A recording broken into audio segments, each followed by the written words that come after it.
আসসালামু আলাইকুম। Hello everyone, welcome back to my channel Manjura's kitchen BD. আশা করছি সবাই ভালো আছেন। এই গরমে মন প্রাণ ঠান্ডা করার মতো কুলফি আইসক্রিম খেতে সবাই খুব পছন্দ করে। আর এই কুলফি আইসক্রিম কিভাবে বাসায় খুব সহজেই বানানো যায় সেটাই আপনাদের সাথে শেয়ার করব।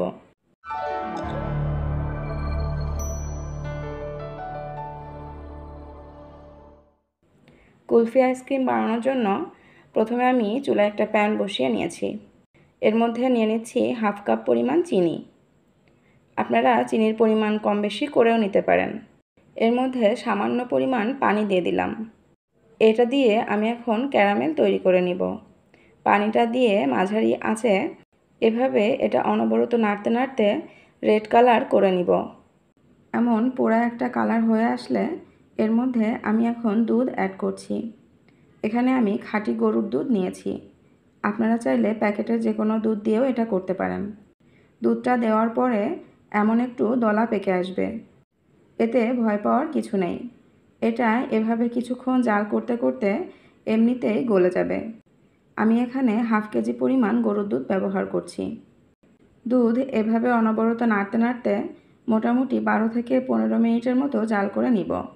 খেয়াল রাখতে হবে যেন দুধটা খুব বেশি ঘন না হয়ে যায়, তাহলে পরবর্তীতে আইসক্রিমটা পারফেক্টলি জমবে না।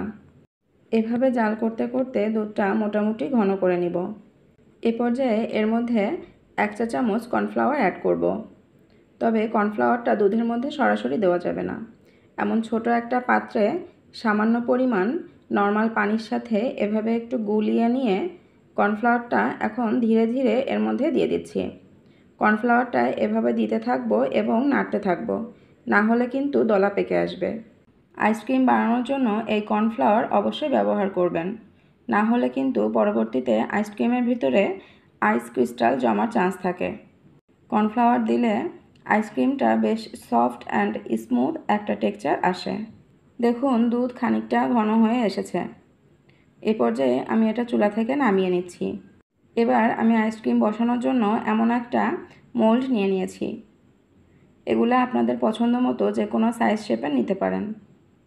এবার জ্বালানো দুধটা সামান্য ঠান্ডা হয়ে আসলে এর মধ্যে এটা দিয়ে দিচ্ছি। একটু সাবধানে এগুলা এভাবে ফিল আপ করে নিব।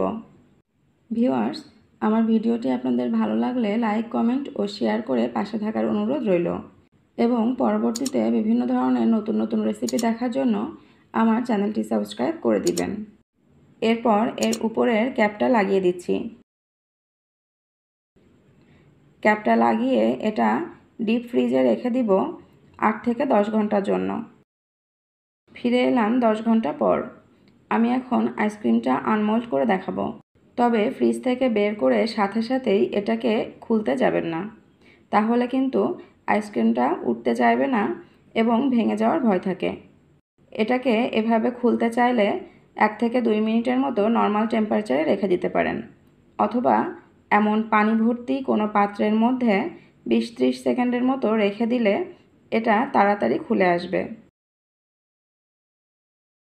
দেখুন আমি একটা তুলে দেখাচ্ছি।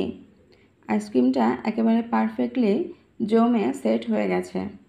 এটার টেক্সচারটাও খুব সফট অ্যান্ড স্মুথ হয়েছে। এভাবে বাসায় আইসক্রিম বানালে কিন্তু কোনো অংশেই দোকানের কুলফির থেকে কম হয় না। আর এটা যে দোকানের কেনা কুলফির চেয়ে স্বাস্থ্যসম্মত সেটা তো বলার অপেক্ষাই রাখে না। আপনারা আমার এই রেসিপি ফলো করে এটা সহজেই বাসায় বানিয়ে নিতে পারেন। আশা করছি বাসার সবাই, বিশেষ করে বাচ্চারা, এটা একবার খেলে দোকানের কুলফির কথা ভুলেই যাবে। শেষ পর্যন্ত আমাদের সাথে থাকার জন্য ধন্যবাদ। ভালো থাকবেন, সুস্থ থাকবেন, স্বাস্থ্যকর খাবার খাবেন। আল্লাহ হাফেজ।